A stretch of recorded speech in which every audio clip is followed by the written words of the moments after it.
Hello, नमस्कार दोस्तों। आज हम बात करने वाले हैं ओएनजीसी कंपनी के स्टॉक्स के बारे में। और इस स्टॉक्स में अगर आप देखेंगे तो ओएनजीसी कंपनी का जो स्टॉक्स है वो हमारा पुराना जो हाई लेवल था वहां से रिजेक्ट होकर के नीचे की तरफ आया है, जिसमें 344 का हाई था।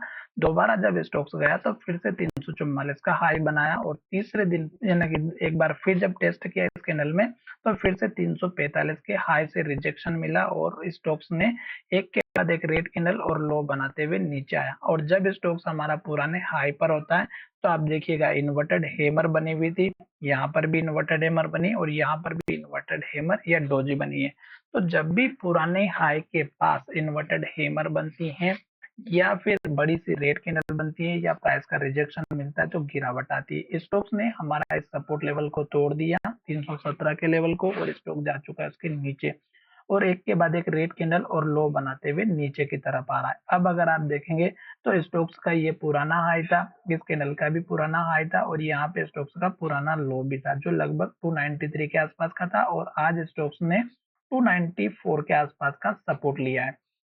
अब ये जो हल्की सी रिकवरी आई है और स्टॉक्स ने 298 के आसपास क्लोजिंग दी है, तो अब आपको ध्यान में ये रखना है कि स्टॉक्स अगर एक के बाद एक रेड कैंडल और लो बनाते हुए नीचे की तरफ जाता रहेगा तो हमें स्टॉक्स से दूरी बना के रखना है। चाहे स्टॉक्स में कितने भी सपोर्ट हो, कितने भी कोई भी आपके बताने वाले हैं कि अभी स्टॉक्स में आप बाय कर सकते हैं, आपको नियम ये रखना है कि रेड कैंडल जब तक बनेगी लो बनेगा आपको एंट्री नहीं लेना है।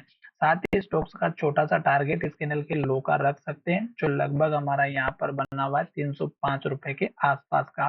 तो 305 का पहला टारगेट रखिएगा। दूसरा टारगेट इस कैंडल के लो का रख सकते हैं जो लगभग हमारा 297 के आस सॉरी 312 का है। और यहीं पर अगर आप देखेंगे तो इस पॉजिटिव हेमर कैंडल का लो 308 का भी रख सकते हैं।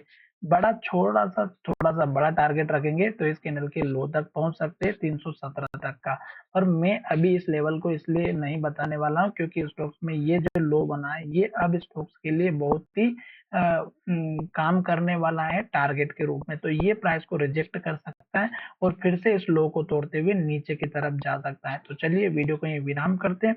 धन्यवाद। खास करके रेड कैंडल में कभी भी एंट्री नहीं लेना है किसी भी स्टॉक्स में और हमारा वीडियो आपकी एजुकेशन के लिए था।